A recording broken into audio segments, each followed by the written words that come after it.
কুষ্টিয়ায় বঙ্গবন্ধুর ভাস্কর্য ভাঙচুর মামলায় 2 ছাত্র 5 দিন ও 2 শিক্ষকের 4 দিন করে রিমান্ড। বিএনপি মুক্তিযুদ্ধ বিরোধী বলয়ের পৃষ্ঠপোষক মন্তব্য ওবায়দুল কাদেরের গণতন্ত্রহীনতায় আন্দোলনের ইস্যু বললেন ফখরুল। টাঙ্গাইলের ঘারিন্দায় ট্রাক কাভার্ড ভ্যানের সংঘর্ষ 5 জনের প্রাণহানি।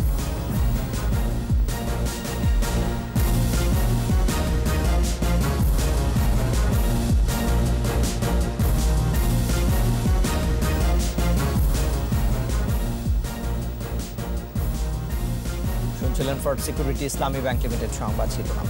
আমন্ত্রণ জানাচ্ছি দুপুর 2টার 21 সংবাদে। আপনাদের সাথে আছি রিশান মাহমুদ। দর্শক, 21 টেলিভিশনের সংবাদ একই সাথে সরাসরি দেখতে পাবেন আমাদের ফেসবুক পেজ www.facebook.com/2124 অনলাইন। কুষ্টিয়ায় বঙ্গবন্ধু শেখ মুজিবুর রহমানের ভাস্কর্য ভাঙচুর মামলায় গ্রেফতার 4 আসামির রিমান্ড আবেদন মঞ্জুর করেছে আদালত। কুষ্টিয়ার অতিরিক্ত চিফ জুডিশিয়াল ম্যাজিস্ট্রেট আদালতে শুনানি শেষে বিচারক এনামুল হকের আদালতে আবেদন করা হয়। আদালত শুনানি শেষে 2 মাদ্রাসা ছাত্রের 5 দিন ও 2 শিক্ষকের 4 দিন করে রিমান্ড মঞ্জুর করেন। শুক্রবার রাতে কুষ্টিয়া শহরের 5 রাস্তার মোড়ে বঙ্গবন্ধুর ভাস্কর্যের ডান হাত ও মুখের কিছু অংশ ভেঙে ফেলা হয়। গ্রেফতার করা হয় 4 জনকে। পরে তাদের বিরুদ্ধে থানায় মামলা দায়ের করে পুলিশ।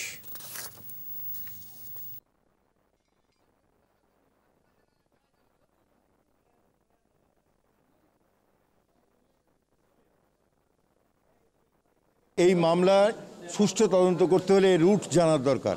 সেই রুট বের করার জন্যই আজকে আয়ও এই দিয়েছে। কৃষি তথ্য সেবা আধুনিকায়ন সহ 4টি উন্নয়ন প্রকল্প অনুমোদন দিয়েছে জাতীয় অর্থনৈতিক পরিষদের নির্বাহী কমিটি একনেক। রাজধানী আগারগাঁয়ে এনইসি সম্মেলন কক্ষে অনুষ্ঠিত হয় জাতীয় অর্থনৈতিক পরিষদের নির্বাহী কমিটির সভা। এতে গণভবন থেকে ভিডিও কনফারেন্সের মাধ্যমে সভাপতিত্ব করেন একনেক চেয়ারপারসন ও প্রধানমন্ত্রী শেখ হাসিনা। সভায় কৃষি মন্ত্রণালয়ের ডিজিটাল কৃষি তথ্য ও যোগাযোগ শক্তিশালীকরণের সংশোধিত প্রকল্প অনুমোদন দেওয়া হয়। সড়ক পরিবহন ও সেতু মন্ত্রণালয়ের অধীনে সড়ক প্রশস্তকরণ, উন্নয়ন এবং এলিভেটেড এক্সপ্রেসওয়ে নির্মাণ প্রকল্প অনুমোদন দেওয়া হয়। এছাড়া অনুমোদিত প্রকল্পের মধ্যে রয়েছে স্থানীয় সরকার বিভাগের ময়মনসিংহ সিটি কর্পোরেশন উন্নয়ন ও নাগরিক সেবা প্রকল্প। বিএনপি মুক্তিযুদ্ধ বিরোধী বলয়ের পৃষ্ঠপোষক হিসেবে আখ্যায়িত করেছেন সড়ক পরিবহন ও সেতু মন্ত্রী ওবায়দুল কাদের।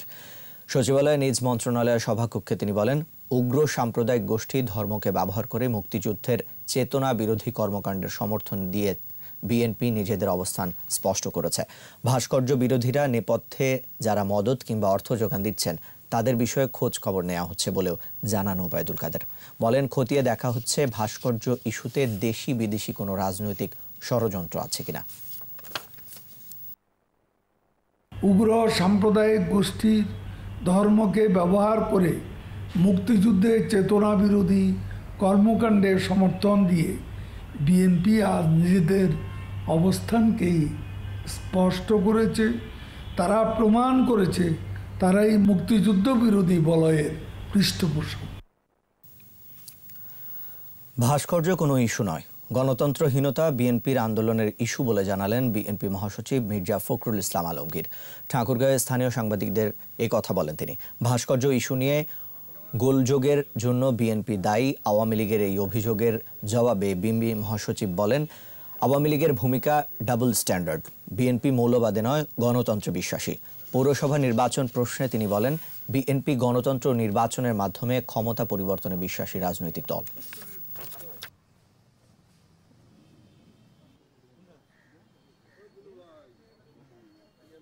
আমাদের সঙ্গে মৌলবাদের কোনো সম্পর্ক নেই।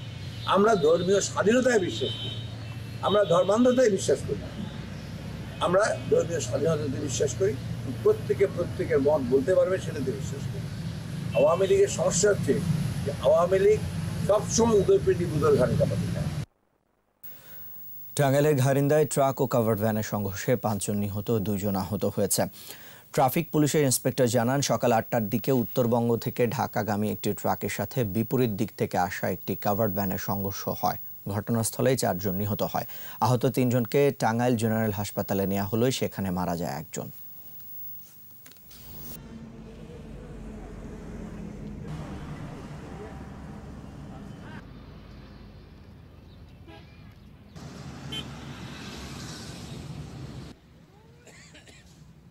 একটা পিকআপ আর একটা ট্রাক, দুইটা সংঘর্ষে 4 জন লোক মারা গেছে, 2 জন আহত, হসপিটালে ভর্তি আছে।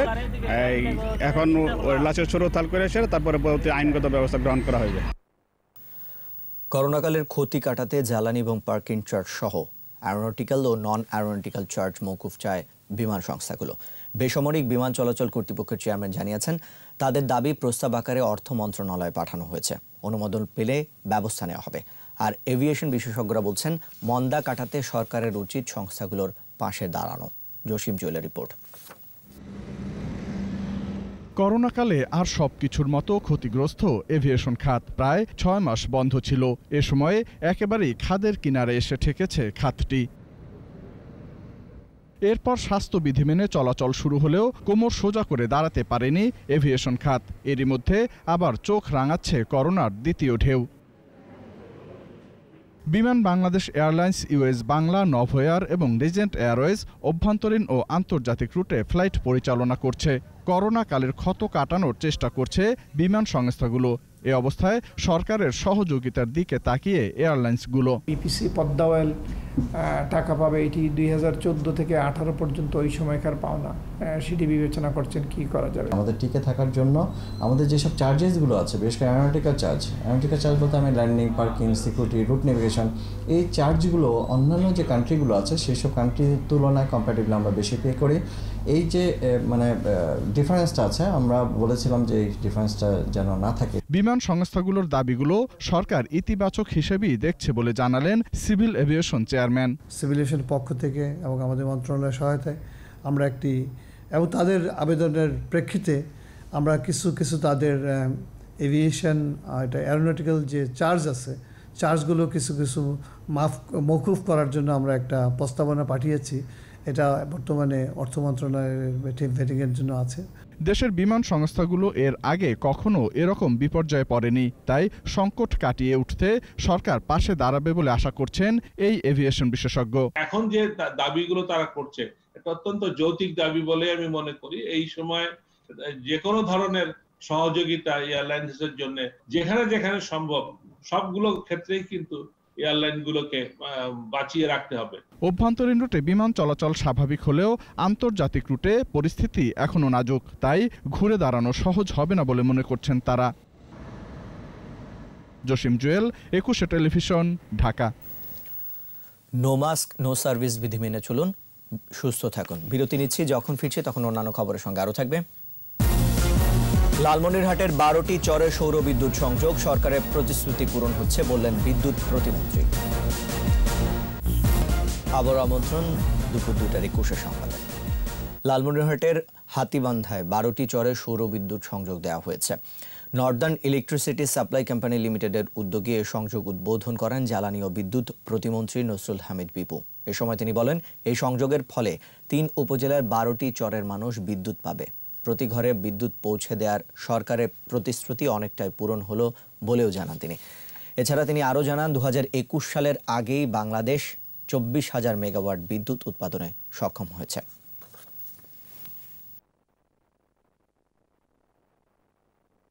খুবই অবহেলিত চর এলাকার অঞ্চলে আপনারা বিদ্যুতায়ন করছেন, এটা একটা বিরাট উদ্যোগ এবং আমি মনে করি বিদ্যুৎ বিভাগের সবগুলি ডিস্ট্রিবিউশন কোম্পানির মধ্যে আপনারা চ্যাম্পিয়ন হলেন। আজকে আমরা প্রায় 24,000 মেগাওয়াটে উন্নত করলাম, যেটা 2021 সালের মধ্যে করার কথা ছিল। প্রায় 1 বছর পূর্বেই আমরা 24,000 মেগাওয়াট করে ফেলেছি। উত্তরাঞ্চল সহ দেশের বিভিন্ন জেলায় ঘন কুয়াশার সাথে বেড়েছে শীত। ঠান্ডা বাতাসে বিপাকে পড়েছেন খেটে খাওয়া মানুষ। এদিকে শীতজনিত নানা রোগে আক্রান্ত হচ্ছে বয়স্ক ও শিশুরা। প্রতিনিধিদের সহায়তায় মুশফিকা নাজনীনের রিপোর্ট। কয়েকদিন ধরে হালকা কুয়াশা থাকলেও গত 2 দিন ধরে ঘন কুয়াশায় ঢাকা পড়েছে উত্তরের জেলার ঠাকুরগাঁও। কুয়াশার কারণে দিনের বেলাও লাইট জ্বালিয়ে চলাচল করছে যানবাহন। হঠাৎ কুয়াশা শীত বাড়ায় বিপাকে পড়েছে শিশু ও বয়স্করা। ছিন্নমূল মানুষ এবং হতদরিদ্র মানুষ যারা আছে তারা সবচেয়ে বেশি এই কষ্ট তারা পেয়ে থাকে। এই শীতের কারণে যে সাধারণ মানুষ কষ্ট করতেছে এবং এই সরকারের দৃষ্টি আকর্ষণ করছি তারা যেন এরকম শীত বস্ত্র পায়।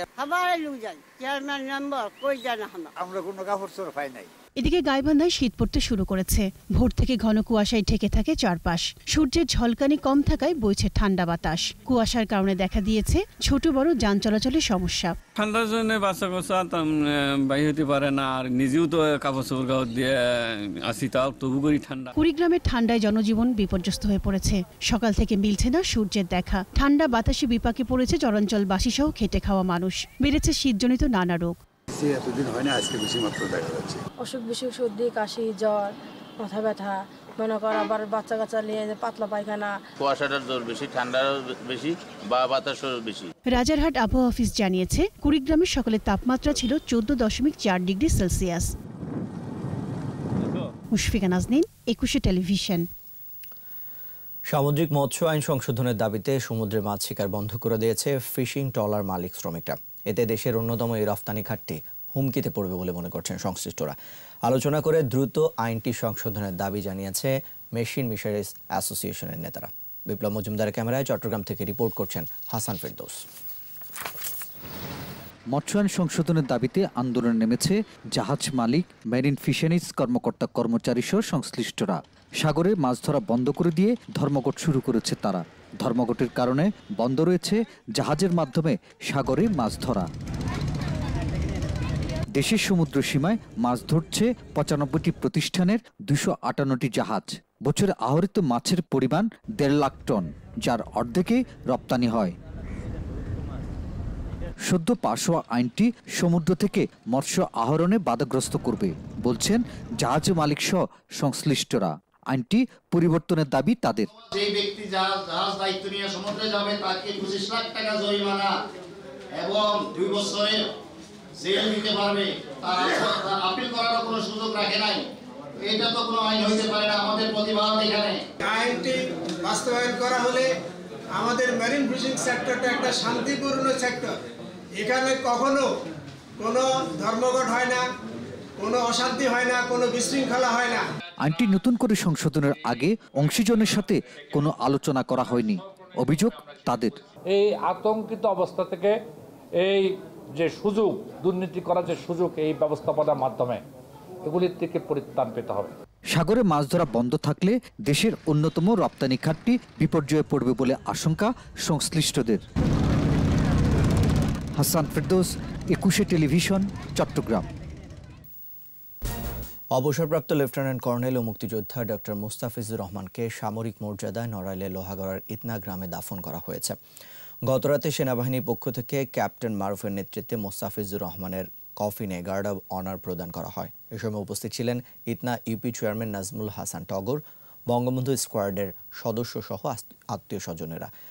করোনা আক্রান্ত হয়ে ঢাকার সিএমএইচ হাসপাতালে মারা যান তিনি।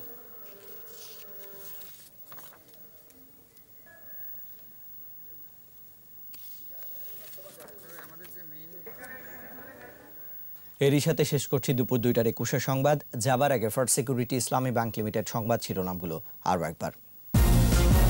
কুষ্টিয়ায় বঙ্গবন্ধুর ভাস্কর্য ভাঙচুর মামলায় 2 ছাত্র 5 দিন ও 2 শিক্ষকের 4 দিন করে রিমান্ড। বিএনপি মুক্তিযুদ্ধ বিরোধী বলয়ের পৃষ্ঠপোষক মন্তব্য ওবায়দুল কাদেরের। গণতন্ত্র ফিরিয়ে আনায় আন্দোলনের ইস্যু বললেন ফখরুল।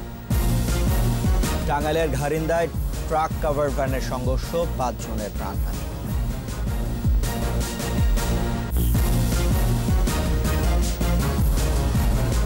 সবশেষ খবর জানতে ডায়াল করুন 2021 নম্বরে, ভিজিট করুন ekushe-tv.com এর ওয়েবসাইটে। এছাড়া ফেসবুকে লগ ইন করতে পারেন facebook.com/ekushe24 অনলাইনে। বিকেল 4টায় একুশের সংবাদ শিরোনাম রয়েছে, দেখার আমন্ত্রণ রইল। নো মাস্ক নো সার্ভিস বিধি মেনে চলুন, সুস্থ থাকুন।